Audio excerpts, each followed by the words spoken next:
Surprise! No, not the beard! Not the beard! No! Santa's in so much pain! I can't see a thing. Sorry for waxing. Someone hit me on the kneecap. Before we go anywhere, I have to set that up again, and this time you have to beat the living daylights out of me. Okay, you kick out. Okay. Alright.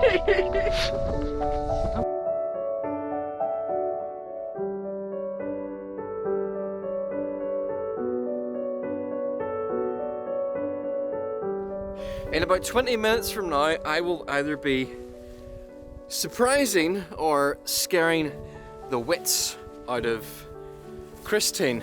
Christine has had a really rough year, and I'll maybe let her explain a little bit more about that later. But her friend Ashley said to me, why don't you come up into the Mournes, dress up as Santa Claus, and jump out and surprise her. So we're gonna see how this goes.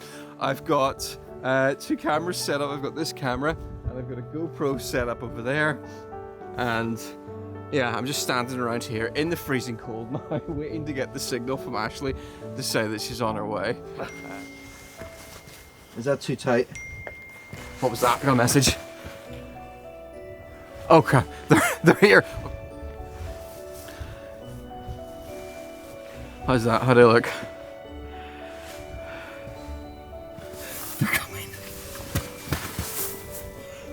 I think I've got about 2 minutes until they get here.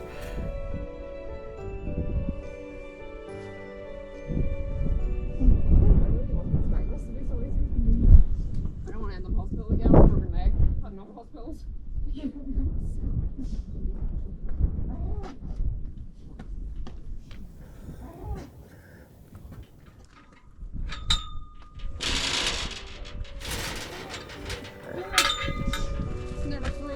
Oh! Oh! Surprise! Hello. Happy Christmas, Christine. Why are you dressed as Santa? Santa has a present for you. Oh. How do you know I like chocolate? Ashley. Yeah. I can't believe I'm in a Santa suit. I'm also glad I didn't get like punched in the face or something. I've had to stand here and explain this to a number of people who've come past. Thank you very much for surprising me as Santa. We're going for a walk? Yeah. Are you going your? Am I going to sit? Yeah, I'm definitely wearing the suit. Okay. Sounds good. Have you sent me your letter yet this year? Come back. Come back. Send me a photo, I'll give you a Get a group selfie with these gentlemen.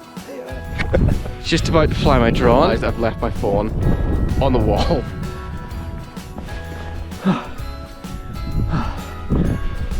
Santa is such an idiot.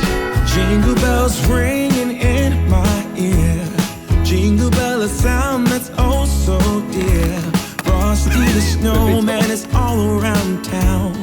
Watch out for reindeers are falling down. We stay up waiting for Santa tonight. We've been friends since we were 16. Met at school. Yeah. I've always gone on adventures, haven't we?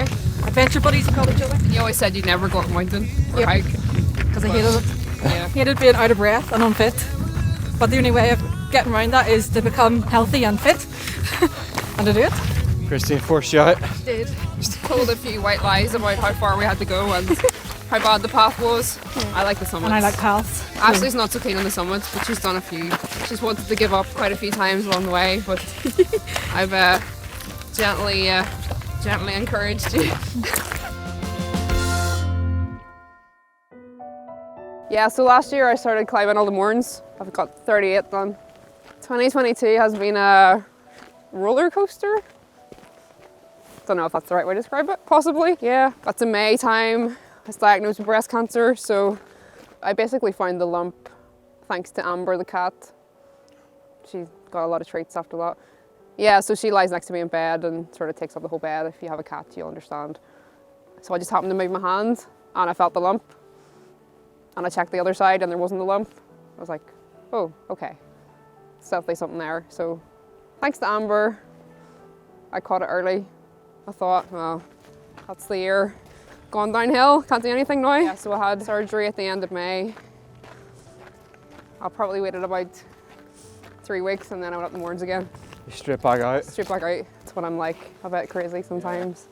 You never think it'll happen to you, one of those experiences, but when somebody tells you the words, it still doesn't feel like it's happening to you. It's like you're sort of observing from above. So you have all these people saying things to you, oh, we're really sorry, and then everything will be okay. And did it not hit you at the time? How did you feel? Were you like shocked or just numb? Or? I just remember sitting in the doctor's office, and the nurse had brought me in, and I heard him say outside the door, I should have got somebody with her. So I was like, oh, okay. So I kind of knew, to be honest, I knew before the appointment that it possibly could be cancer. So I suppose I'd prepared myself for it a bit. Yeah. Yeah, and then they just kind of tell you. I don't know what the usual reaction is, but I just remember sitting there going, okay, well, what's next? And then they just look at you like, are you okay? I was like, what, do people cry? Or what am I meant to do? Bit of a funny experience. But you almost wanted to know, how am I supposed to react? Yeah, and then you always think if it ever happened to you, you'd maybe react a certain way. And then after that, there wasn't much time to think. I saw the surgeon, and he sort of told you the time scale. Oh, you'll be in for an MRI within the next week or so, and then you'll have surgery within 5 weeks. Yeah, so surgery on the 27th of May. I remember going in the Tuesday before, and I'd had my MRI scans, getting the results. Everything was okay. There wasn't any further tumours. But surgeon goes, next Friday suit you for surgery then? It's like, oh, what? Next Friday? Okay, yeah, sure, fine. The worst thing about the surgery was going in at 7 in the morning, fasting from the night before. I didn't get taken until about 2 o'clock, so I was absolutely starving. I love that's the worst thing you consider, is not being able to eat for 12 hours. I wasn't even thinking about the surgery. I'm hungry. I could just hear like other patients coming back to the day procedure ward and talking about what they wanted for lunch, and you're going in. I could smell toast. Yeah, that's what I was thinking about, getting back to getting my toast. You seem remarkably calm and rational about the whole thing, or very pragmatic. Yeah, I think so. That's People just the keep way you saying are. about being coping well and being positive, but you kind of don't have a choice. Like, what's your other option? 3 different types of chemo. The first one was 3 combined into 1. One of them gave you a weird taste in your mouth, like popping candy when they put it in, but not a nice popping candy, more like metallic. Yeah. Disgusting, yeah. And then there's 2 syringes that were bright red, and I have like a bit of PTSD about red liquids now. I can't drink red things. Or second lot of chemo, possibly worse. I don't know, how do you compare chemos? Like, what way did it affect you? Did you get sick afterwards? Well, the first one, I just remember them coming around with lunch, and I'm kind of looking at the other women there going, should I eat this? Like, what? They're like, eat it now, because you might not want to eat it later. Is it going to stay down? Yeah, that's what I was thinking. And then, yeah, so the chemo, you sort of felt a bit lightheaded, a bit woozy. And then nothing really hit you until probably 3 or 4 hours later. Yeah. So they give you all these anti-sickness pills. I meant to take them at night. I didn't quite make it the night. I just felt really sick from about 6 o'clock, probably all night, all the next day, because I hadn't got it in time. Yeah, some more nausea, tiredness. People are affected differently, I suppose. But yeah, I found I had 5 days where I was pretty bad. And then after the first chemo, I was like, I'm going to go up the Mournes and see how I get on. Yeah. So how have the mountains helped? Or have the mountains helped? Have you found it? Yeah, well, like from my last 3 chemos, everything was really tough. Side effects were awful. I didn't get out much, and I really noticed a difference mentally, because I think getting out here kind of helps me feel normal. Like, I could be anybody out here. Doesn't matter. I'm not Christine going through chemo. Better with a hat on as well. Nobody knows. Although I have chatted to a lot of people when I've been up the mountains about chemo, and everybody likes talking to you up here. And Chemo done and then radiotherapy. yeah. And what happened yesterday? What happened yesterday? I had my last radiotherapy, and I rang the bell.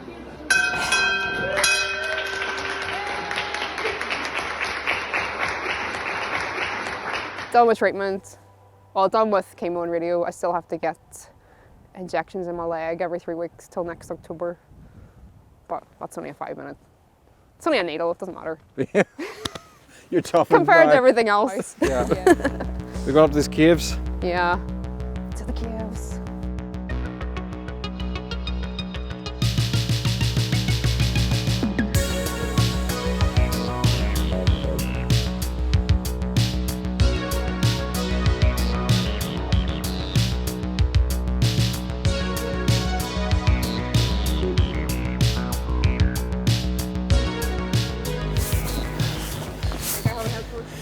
There you go. The Percy Bice Cave.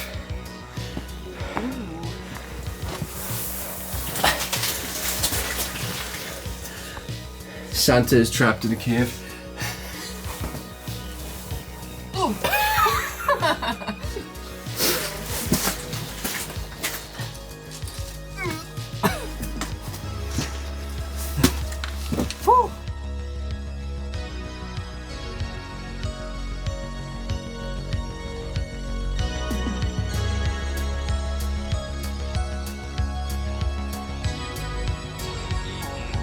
I got a gift. Ashley gave me a gift. That's brilliant. Look, it's me and it's Louise. Louise is going to have to come up here now. That's brilliant. Thank you very much. And you made this. This is one of the most surreal experiences I've had, standing in the Santa outfit with a little gift bag around my wrist. Now I have to figure out how to attach this to my back.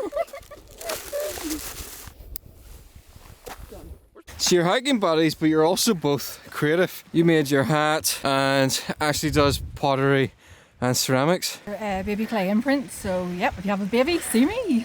Ashley, thank you very much for setting all of this up. No problem.